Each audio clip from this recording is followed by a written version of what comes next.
Salam Indonesia, salam Nusantara dari Sabang sampai Merauke, dari Miangas sampai Pulau Rote. Mantaplah iman kita, mantaplah kasih kita, mantaplah pengharapan kita. Tentunya di dalam Yesus Kristus yang menjadi Tuhan dan Juru Selamat kita dan Juru Selamat dunia. Jangan katakan bahwa Yesus itu bukan Tuhan, dan jangan katakan pula bahwa Yesus itu bukan Juru Selamat. Karena Alkitab sudah berkata, barang siapa percaya kepada Tuhan Yesus Kristus, ia dan seisi rumahnya akan diselamatkan. Puji nama Tuhan, selamat pagi, kiranya api Tuhan, api Roh Kudus, api Pantekosta senantiasa menyertai kita dan membuat kita selalu damai di dalam Kristus. Puji nama Tuhan, kita terlebih berdoa dulu, biarlah kami orang-orang yang mampu bertahan dalam situasi dan kondisi dan bersabar. Terima kasih, kami bersyukur dalam nama Yesus, haleluya. Amin. Puji nama Tuhan, saya akan mengambil Wahyu 17 ayat 17, sebab Allah telah menerangi hati mereka untuk melakukan kehendaknya dengan seia sekata dan untuk memberikan pemerintahan mereka kepada binatang itu sampai segala firman Allah telah digenapi. Ayat yang ke-6 dari 17, dan aku melihat perempuan itu mabuk oleh darah orang-orang kudus dan darah saksi-saksi Yesus, dan ketika aku melihatnya aku sangat heran. Puji nama Tuhan, sebagai orang percaya tentu kita pernah mengalami masa-masa sulit dalam hidup kita, masa penderitaan, masa kesakitan, dan masa-masa yang tidak menyenangkan. Dan dalam situasi seperti itu, saya mau berkata kepada kita, tetaplah bertahan dan bersabar. Dan ketika saya mengalami masalah yang sangat rumit dalam kehidupan ini, hanya saya berdoa kepada Tuhan, kiranya Tuhan menguatkan saya dalam melewati masa-masa sulit saya, dan memberikan kekuatannya kepada saya, sehingga saya dapat melewati masa-masa sulit, masa-masa susah, masa-masa yang tidak menyenangkan itu. Itulah untuk kita harus mampu bertahan dan bersabar dalam situasi dan kondisi apapun, karena yang pertama, Tuhan akan tetap memberi kekuatannya kepada kita. Ini realita kehidupan, bahwa di dunia sekarang ini ada banyak kejahatan, pengedaran narkoba, membuat orang pembunuhan, perampokan, dan lain sebagainya. Dan kita melihat di sekitar kita ada banyak hal-hal kejahatan yang dilakukan orang-orang yang digerakkan oleh iblis atau kuasa yang datang dari iblis. Ya, jadi kita sebagai orang-orang yang percaya, dan kita itu realita. Kita juga melihat banyak orang yang tertekan dan stres, bahkan depresi, sehingga berjalan-jalan di jalan-jalan sana sambil tersenyum kepada Tuhan, kepada orang-orang di sekitarnya, tanpa mengerti apa yang disenyumi. Tetapi kita sebagai orang-orang percaya, kita harus tetap bertahan. Pengucilan dan juga dikatakan pembatasan peribadatan,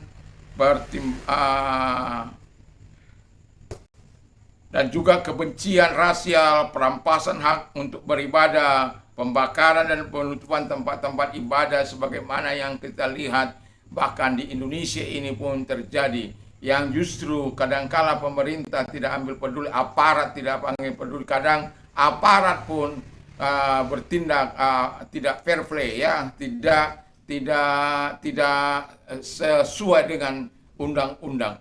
Dan itulah sebabnya saya mau katakan, dalam keadaan situasi seperti itu, Alkitab berkata, bertahan dan bersabarlah, karena ada waktunya di mana Tuhan melawan kita. Haleluya.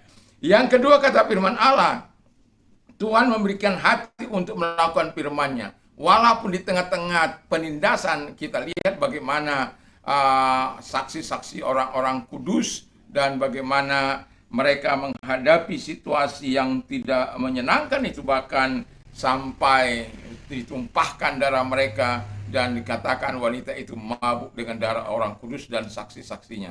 Bayangkan itu, ya. Dan orang bisa berteriak melakukan kejahatan dalam nama Allah mereka, dan berseru dengan nama Allah mereka. Dan kita tidak pernah diajar berseru dalam nama Yesus aku. Haleluya, puji Tuhan, ku hantam kau. Nggak ada itu ceritanya, ya. Atau dalam nama Yesus bakar, bakar.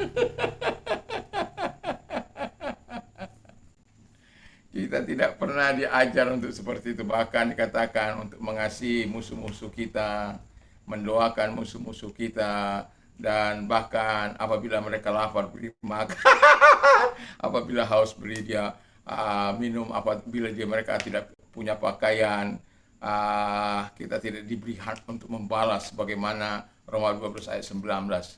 Hak pembalasan itu hak Tuhan. Kita hanya disebut bertahan dan bersabar. Dan tetapi yakin dan percayalah bahwa Tuhan akan senantiasa menolong kita. Yang ketiga, dan ingat Tuhan akan selalu memelihara kehidupan kita. Kalau tidak Tuhan izinkan kita mati syahid, atau Tuhan tidak izinkan darah kita tertumpah, seperti yang saya katakan waktu kerusuhan 1171, ya, pedang itu di leher saya dan pisau paginya di perut saya. Ya, kalau hanya orang tinggal cek masuk atau tinggal tarik, ya minimal akan terjadi hal. Tapi ada Bu Haji di situ, di tangga saya pada waktu itu melarang. Bahkan saya mendengar dari belakang tidak ada pengambilan nyawa di situ. Ya, jadi saya bersyukur bahwa Tuhan, saya mengatakan nyawa saya tidak terletak pada mereka, ya. Nyawa saya terletak pada Tuhan. Dan saya melihat, karena saya tahu bahwa pemeliharaan Tuhan itu bagaimana. Tanpa seizin Tuhan, tidak ada kekuatan setan dapat menyentuh hidup kita.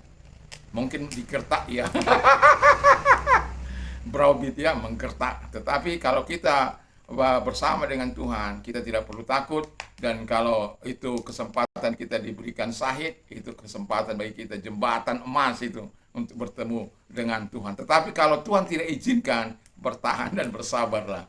Karena upah kita bertahan dalam hal-hal yang berkat Allah tercurah. Dan kalau kita tetap setia sampai mati seperti jemaat di Smyrna, maka Tuhan akan memberikan kita mahkota kehidupan dan mahkota hidup yang kekal di dalam kehidupan ini. Dan tidak perlu menyerah tidak perlu menyerah dan lalu mengatakan saya nggak kuat. Tidak, karena Tuhan akan terus mampukan kita untuk bertahan dan bersabar, karena Tuhan akan memelihara kita dan Dia akan terus memberikan kekuatannya, Roh Kudusnya bagi kita. Puji nama Tuhan. Saya berharap dan berdoa ketika kita menghadapi masa-masa sulit kita, masa-masa penderitaan kita. Karena ingat dalam 2 Timotius 3:4 ayat yang ke-12 di sana 2 Timotius 3 ayat 12 di sana dikatakan, kalau siapa yang mau beribadah kepada Tuhan, dia akan mengalami derita aniaya. Tetapi kita bersyukur bahwa Tuhan tidak akan membiarkan kita mengalami sepanjang umur hidup kita. Itu adalah sehingga kita boleh berkata, segala perkara dapat kutanggung di dalam Dia yang memberikan kekuatan kepadaku. Mari kita tunduk kepala kita berdoa. Terima kasih Bapa di surga, kiranya Tuhan memberkati kami di dalam nama Yesus, sehingga kami dapat bertahan dalam situasi dan kondisi apapun. Dalam nama Yesus kami bersyukur dan berdoa. Haleluya. Amin. Walaupun agak panjang, tetapi kiranya biarlah firman Allah menjadi kekuatan bagi kita. Dalam nama Tuhan Yesus. Mantap, mantap, mantap. God bless you.